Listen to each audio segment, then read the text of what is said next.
नमस्कार। आज हम एक खास हिंदी काव्य संग्रह में गोता लगा रहे हैं। नाम है आशा के मोती। जी। और इसके लेखक हैं श्री सभाचंद दुबलाना। हाँ, हमारे पास ना इसकी कुछ शुरुआती झलकियां हैं, जैसे कवर, समर्पण पृष्ठ, कवि का परिचय है, भूमिका है, फिर लेखक का आभार और अनुक्रम भी है। अच्छा। तो आज का हमारा मिशन ये है कि इन्हीं शुरुआती पन्नों से संग्रह का मर्म, मतलब उसका जो एसेंस है और मुख्य संदेश क्या हो सकता है, उसको समझने की कोशिश करें। हाँ, और ये शुरुआती पन्ने भी देखा जाए तो काफी कुछ बता देते हैं। जैसे कवि परिचय को ही लें, उसमें लिखा है कि श्री दुबलाना जी एक सेवानिवृत्त शिक्षक हैं और साहित्यकार भी। हिंदी और अंग्रेजी दोनों में लिखते हैं। ओ, दोनों भाषाओं में? जी हाँ। और ये उनकी छठी किताब है, आशा के मोती। उनको हरियाणा साहित्य अकादमी से सम्मान भी मिला है।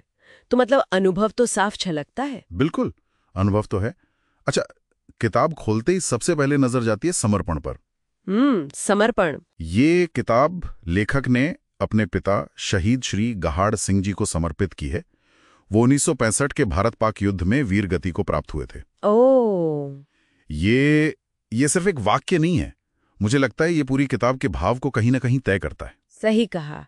ये महज एक फॉर्मेलिटी नहीं लगती। ये पूरी किताब को ना एक भावनात्मक गहराई देता है, एक वजन देता है। हाँ। और शायद यही बात त्रिलोक फतेहपुरी जी ने जो भूमिका लिखी है उसमें भी उभर कर आती है। अच्छा, भूमिका में क्या खास है? वो कहते हैं कि ये संग्रह जो है वो आशा का प्रतीक है। वो आशा जो जीवन के आखिर तक साथ निभाती है।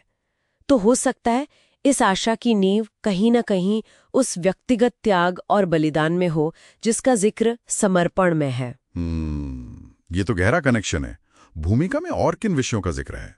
इसमें तो कई चीजें लिखी हैं, मानवता, भाईचारा, देश प्रेम, प्रकृति। हाँ, काफी विस्तृत फलक है। जैसे देशभक्ति पर कविता का नाम दिया है, तिरंगा लहर लहर लहराए, या सैनिकों के लिए हे वर्दी तेरी जय जयकार। ये विषय मतलब सिर्फ भावनात्मक स्तर पर हैं या इनमें कोई सामाजिक पहलू भी जुड़ा है? क्या लगता है? नहीं, भूमिका इशारा तो करती है कि सामाजिक पहलू भी हैं।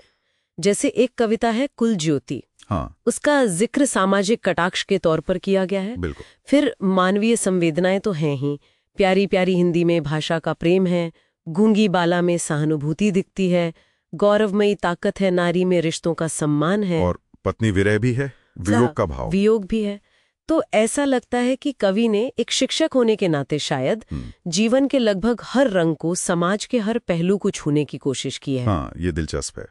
अच्छा, भूमिका में भाषा के बारे में भी एक खास बात कही गई है। हाँ, भाषा का मिश्रण।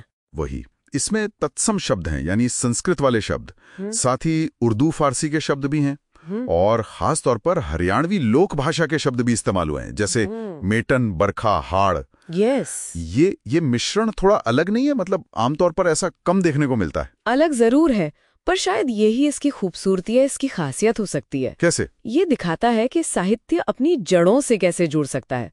देखिए, तत्सम शब्द विचारों को गहराई देते हैं। उर्दू फारसी के शब्द एक तरह की मिठास या रवानी लाते हैं, और जो हरियाणवी शब्द हैं वो कविता को एकदम जमीन से जोड़ देते हैं, उसे वहाँ के माहौल का, वहाँ के परिवेश का हिस्सा बना देते हैं। हाँ, ये बात तो है। भूमिका में लिखा भी है कि भाषा सरल है, सरस है और भावों के अनुकूल है, और ज्यादातर कविताएं मुक्त छंद में है। मुक्त छंद मतलब बिना किसी खास तुकबंदी या मीटर के? जी, बिना पारंपरिक बंधन के। इससे भावों को, विचारों को खुलकर बहने का, व्यक्त होने का ज्यादा मौका मिलता है।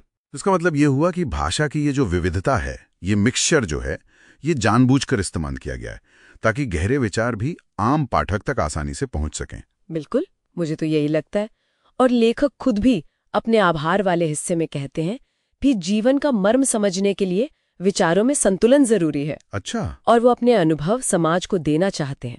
तो एक सेवानिवृत्त शिक्षक का समाज को लौटाने का ये उनका अपना तरीका है, शायद अपने अनुभवों और विचारों को इस तरह की सरल मिलीजुली भाषा में पिरो कर देना। तो संक्षेप में कहें तो आशा के मोती सिर्फ कविताओं का एक संग्रह भर नहीं है। नहीं, बिल्कुल नहीं। ये एक शहीद के बेटे, एक रिटायर्ड शिक्षक के जीवन के अनुभवों का निचोड़ लगता है, जो कहीं न कहीं व्यक्तिगत दुख से उठकर आशा, देश प्रेम, प्रकृति और मानवीय रिश्तों जैसे बड़े यूनिवर्सल विषयों तक पहुंचता है। और इसे कहने के लिए, जैसा आपने कहा, भाषा का एक अनूठा पुल बनाया गया है। संस्कृत की गहराई से लेकर हरियाणवी लोक बोली की मिट्टी की महक तक। सही। ये संग्रह दिखाता है कि कैसे गंभीर साहित्यिक प्रयास भी अपनी जड़ों से जुड़े रह सकते हैं और फिर भी, या शायद इसीलिए, एक बड़े पाठक वर्ग तक पहुंच सकते हैं। बिल्कुल।